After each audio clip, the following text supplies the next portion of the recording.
Welcome to the Lit Marriage Podcast with authors and Christian relationship coaches Cassidy and Daniela Parlane. On this podcast, you will discover how to transform your marriage from autopilot mode to keeping the flame of purpose, passion, and romance lit in the marriage that God designed for you to have. Learn to love intentionally together. Are you ready to keep it lit? Here we go.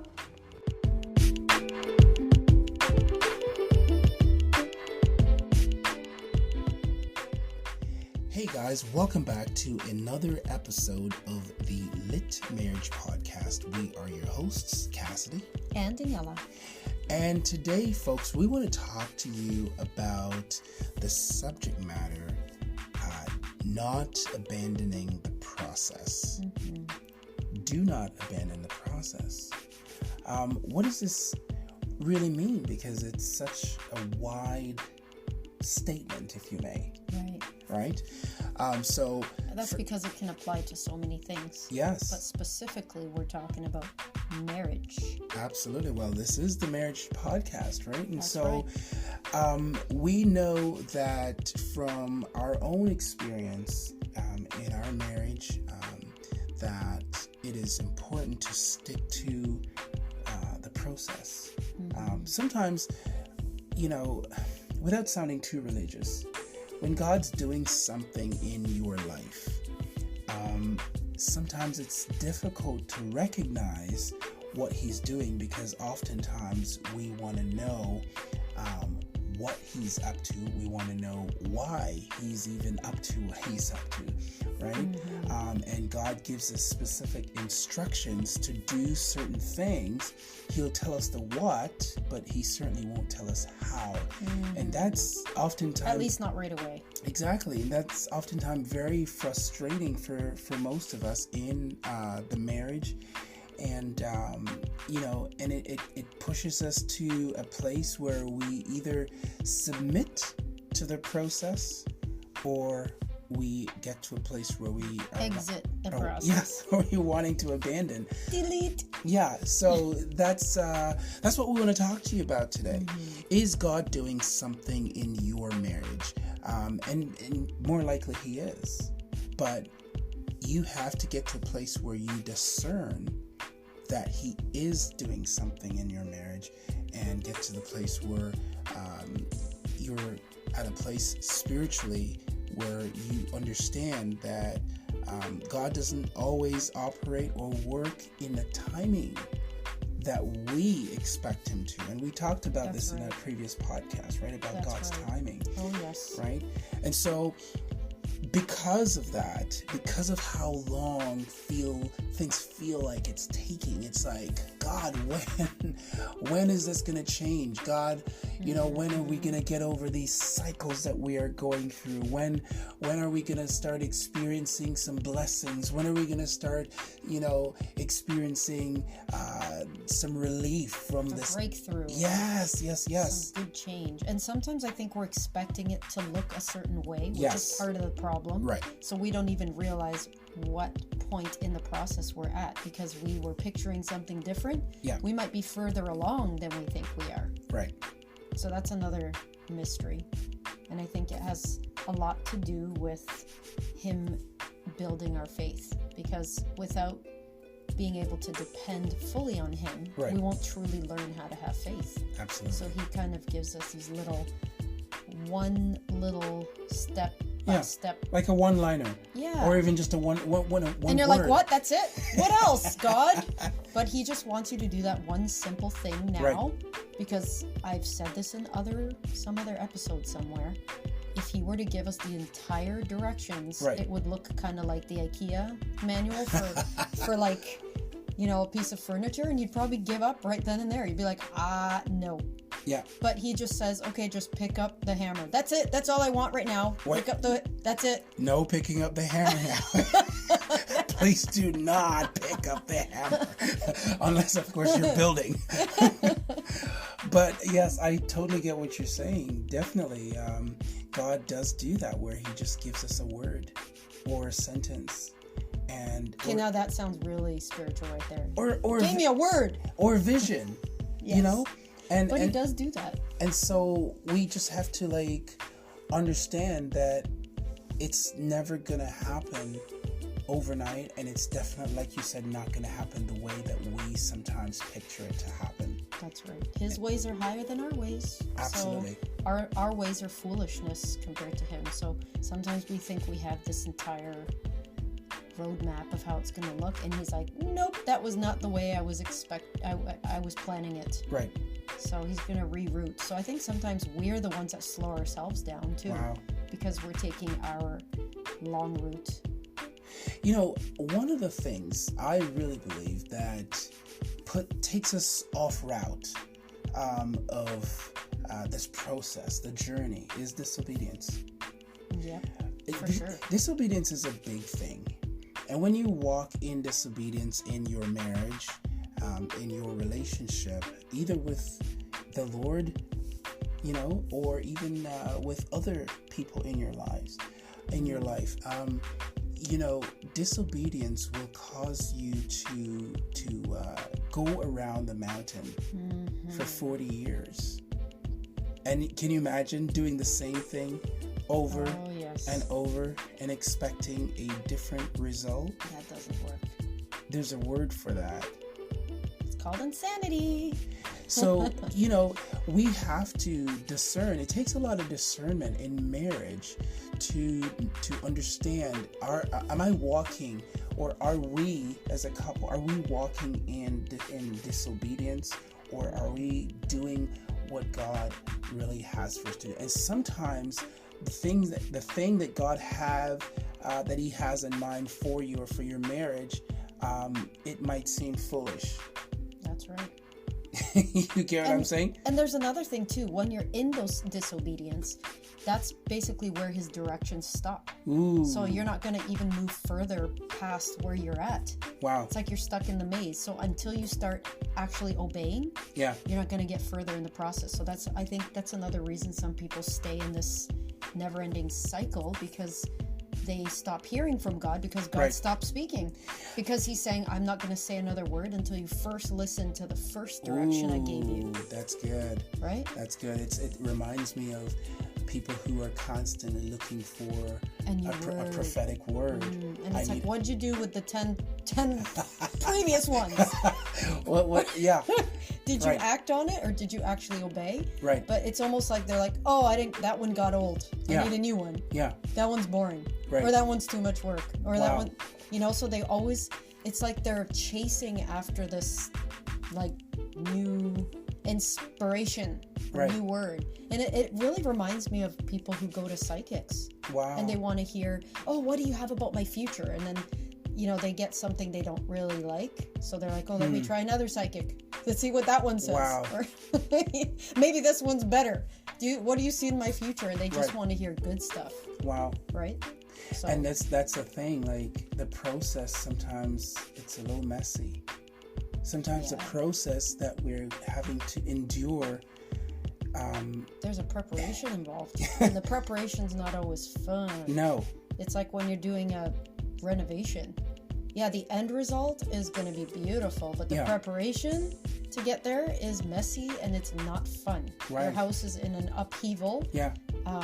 You know, destruction. It looks like destruction while it's being renovated. Yeah. Dusty, dirty mess. Yeah. But at the end, you're not going to get to the end result until you go through the mess first. Wow. Right? Sometimes even in the renovation process, you have to break some walls. Oh, yes. You got to break things down in order to rebuild on the right foundation. Yes. That's good. That's good stuff right there. You definitely you're touching on some really deep stuff there. Like you said, it doesn't feel good. It doesn't look good. It's uncomfortable. Yes. It's icky. But it's like you have to deal with those icky things in order to get to the end result. Wow. Right? So, yeah. And that's the same in any process, in your marriage, sometimes people want to not deal with certain things, so they kind of quit on it. I don't want to deal with that part. That's kind of messy and icky. So they leave it alone, or they take some space. Yeah. And we talk about this in our book, Space Makes Waste. Yes. Space is really kind of, it's very, very misleading. And in our culture... It's the enemy. Yeah, but not in... Our culture preaches a very, very different message. Wow. Where space is glorified, self is glorified. Taking space is good. For me, you need that time. Yeah. And it sounds good to the ears. It sounds like, because it sounds like a timeout. Yeah. But when you take too much space, especially from each other, that actually creates a wedge. Ooh. And what happens is, the more time you're apart, thinking that, I'm just making myself better for him, and he's making himself better for me. In the meantime, your emotional lows are going to invite the enemy in, and he's going to come and offer your weaknesses on a platter for you. Wow. And what happens is you get so comfortable then in that kind of singleness, that space, it becomes cushy. Yeah. And then suddenly you realize, it's actually less responsibility. It's like when you take too long of a vacation. Yeah. And then you don't want to go back to work. Every day that you have a vacation, it gets harder to want to go back to work. Right. And it's kind of like that with marriage, because marriage, let's face it, takes work. To work. It does. Wow. You got to work to make it work. The thing is about space as well is that... It's deceiving. It's very deceiving. Well, absolutely, because we think it's the solution, but it's really the enemy, right? Yeah. Space... creating a big space between each other. But anytime there's a vacuum, anytime there's space, something or someone will occupy and fill that space.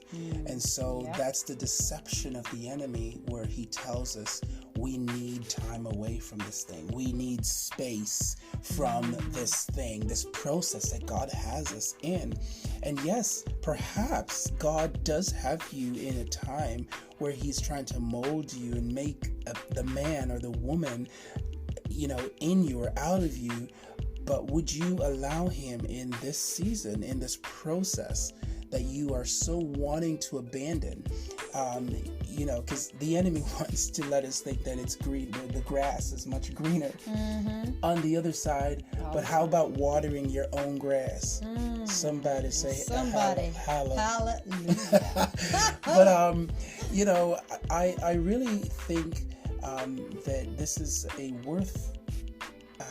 worthwhile conversation that we need to really have, especially in the church. We're seeing more and more where saved people are adapting the culture, the culture around the ways of the culture around us, and we then wonder, why is our life such a mess? Yeah, it's because we're inundated. It's in the media. It's in every movie you watch. It's kind of like, it's kind of subliminal. It's the psychology of the day. Right. You need to take space, time out for yourself. It's all about self and being alone and independent. Right. Where really God's message is very counterintuitive to that. It's about being interdependent. Obviously, God has to be in the center. You're never depending on your spouse as if he's God. Right. But at the same time, you're one flesh. So one flesh means that you're treating the other person as if they're part of your literal body. Yeah. And you do depend on your hand to grab the whatever you're grabbing. Right. To grab your coat. Right. You're depending on your feet to get you places. So in that sense, you're depending on your spouse because they are your flesh. Right. And we have to get to that place where you recognize that you need each other. It's not a bad thing to need each other. Yeah. And that's another thing that the culture is constantly blaring in our ears is I don't need a man. Snap. Ooh. I don't need her. He doesn't need, I'm sufficient all by myself. Yeah. And that permeates our culture, and it kind of drives these, subliminal messages in our mind. And this is why we need to renew our minds by the washing of the word, right? Absolutely. One thing I posted on my wall this week is Facebook wall. That is. Not on our actual literal wall? On my Facebook wall, I was talking about relationships and how they require flexibility. Because this is one thing we also wrote about in our book, about just being flexible, because we live in a shifting world. Yes. Things are especially constantly, right now. yes. 2020. That's all we need Going to say, down right? in history. Right? Oh yeah. And so here we are in a shifting world that things are moving at such a pace that if you're not able to keep up, you will fall behind. And also, if you were not, if your foundation wasn't always built in a solid foundation, then all that is happening around you is just going to shake you, and it's going to crumble you. Everything is just going to fall. And so this is what we're talking about, because when the pressures of life comes, that's when your marriage is truly tested to see what it's made from. And so foundations are important as well, because your foundation, if it's built on the solid rock of the Word of God, then you'll just look at the storms around you as just another one of, these things that they've come to shape you. They've come to build you. You know what I mean? You just know that you're still going to come out stronger. Absolutely. Rather than wonder, are we going to make it? Exactly. It's just going to be another test that you're going to pass.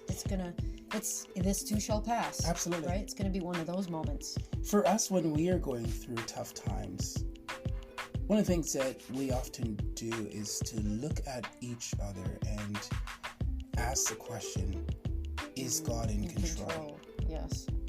That's a biggie. It's just a biggie for us. We just wonder, reminder. Is God in control? And if the answer is yes, which he always is, then for us, even if hell is boiling over, we look at each other and say, well, this too shall pass. We can get through this because God is in control. And that's a good thing, because it takes the weight off of us. It takes the burden off of us, because now we realize we're not in control, which is why we just have to get to that place where if we know, recognize it. Yeah, we have to remind ourselves, because we tend to think hands that off. we're the ones making everything stay together. Yeah. And that's such a deception. Yeah. That's why we give up. Any minute of the day, even the most supposedly secure person in the world that has it all, has their millions and has it all, it in one day, it can all fall apart.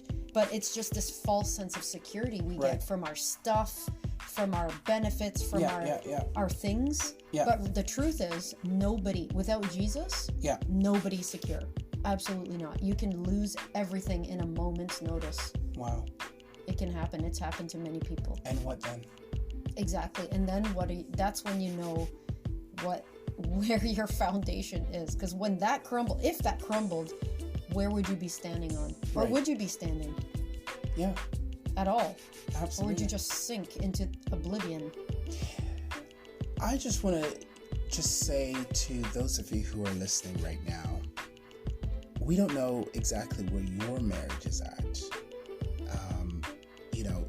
Everyone's at a different stage in their marriage. We know that. But we all, as couples, face tough times. For some of us, these tough times are more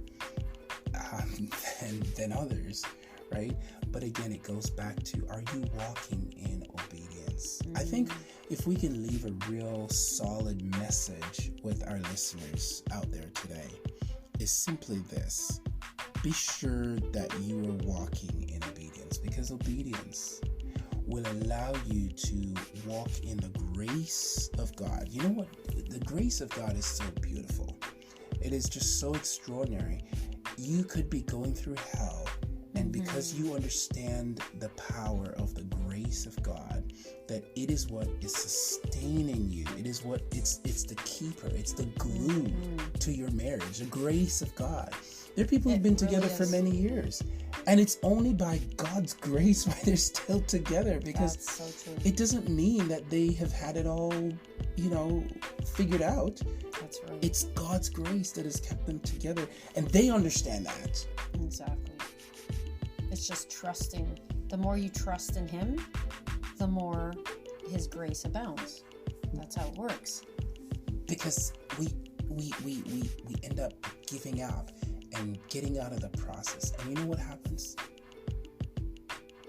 It's almost as if you would have never figured out what God had planned for you. And somehow, maybe... Well, you forfeit. You forfeit a lot of blessings that He had in store. It's like, think about a will, right?